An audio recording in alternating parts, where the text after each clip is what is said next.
नमस्कार, मैं नम्रता शुक्ला, आप देख रहे हैं वॉइस ऑफ राइट्स न्यूज। आइए देखते हैं खबरें विस्तार से। एमपी में भिंड जिले में किसानों की उपज का लागत के आधार पर लाभकारी मूल्य सुनिश्चित करने की मांग को लेकर किसानों का धरना प्रदर्शन। दरअसल देश में चल रहे किसान की फसल की मूल्य वृद्धि बढ़ाने को लेकर आंदोलन किए जा रहे हैं, तो वहीं भिंड में भारतीय किसान संघ ने भिंड नई गल्ला मंडी में एक दिवसीय धरना प्रदर्शन कर सरकार का विरोध जताया। किसानों की एक दिवसीय मांग में किसान की फसल की लागत के 25% लाभ देकर उसकी कीमत का निर्धारण किया जाए।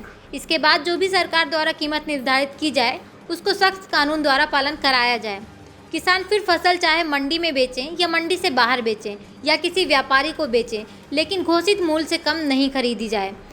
कोई व्यापारी अगर सरकार की मूल्य खरीदी का उल्लंघन करे तो उसके खिलाफ FIR होनी चाहिए। आज जो धरना प्रदर्शन किसान मोर्चा द्वारा किया जा रहा है, क्या पूरी समस्या है? ये भारतीय किसान संघ जिला भिंड द्वारा अखिल भारतीय स्तर पर जो निर्देश प्राप्त हुए हैं उसके तहत एक सूत्रीय मांग को लेकर के, यानी कि अभी तक किसानों को अपनी फसल का न्यूनतम समर्थन मूल्य दिया जाता है, लेकिन अब भारतीय किसान संघ इस बात की मांग कर रहा है कि किसानों को भी लागत के आधार पर लाभकारी मूल्य मिलना चाहिए। अर्थात इसका मतलब है कि भारत सरकार द्वारा एक कृषि विशेषज्ञों की समिति गठित की जाए, जो कि खेती करने के समय जो लागत आती है उस लागत को पूरी तरह से जोड़ा जाए और जोड़ करके उसमें कम से कम 25% लाभांश दे करके उसकी कीमत का निर्धारण किया जाए। इसके साथ ही जो भी सरकार द्वारा कीमत निर्धारित की जाए उसको सख्त कानून के द्वारा पालन कराया जाए।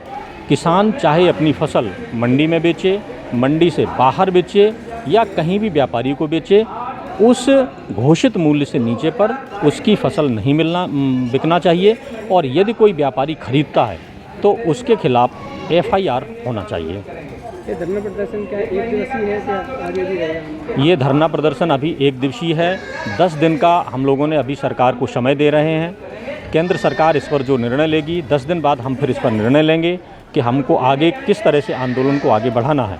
अगर हमारी मांग मान ली जाती है तो धरना प्रदर्शन यहीं पर समाप्त हो जाएगा, अन्यथा की स्थिति में आगे हम आंदोलन करेंगे। क्या आपने यहाँ भी किसी को ज्ञापन दिया है क्या? अभी माननीय प्रधानमंत्री श्री नरेंद्र मोदी जी के नाम से भारतीय किसान संघ द्वारा यहाँ अभी ज्ञापन सौंपा गया है और उस ज्ञापन में एक सूत्रीय मांग यही लागत के आधार पर लाभकारी मूल्य की रखी गई। अभी तहसीलदार अरविंद शर्मा जी यहाँ हम लोगों के बीच में आए थे और उन्होंने हम लोगों ने उनको ज्ञापन दिया है। आश्वासन दिया है उन्होंने आश्वासन कुछ नहीं दे सकते हैं, क्योंकि ये जो निर्णय है वो केंद्र सरकार के अधीन है, तो इस पर जो भी निर्णय लेगी वो केंद्र सरकार लेगी। वो तो केवल इस ज्ञापन को अपने माध्यम से वहाँ तक केंद्र तक पहुँचाएंगे। मैं कुलदीप सिंह भदौरिया, प्रांत प्रचार प्रसार प्रमुख, भारतीय किसान संघ, मध्य भारत प्रांत, मध्य प्रदेश।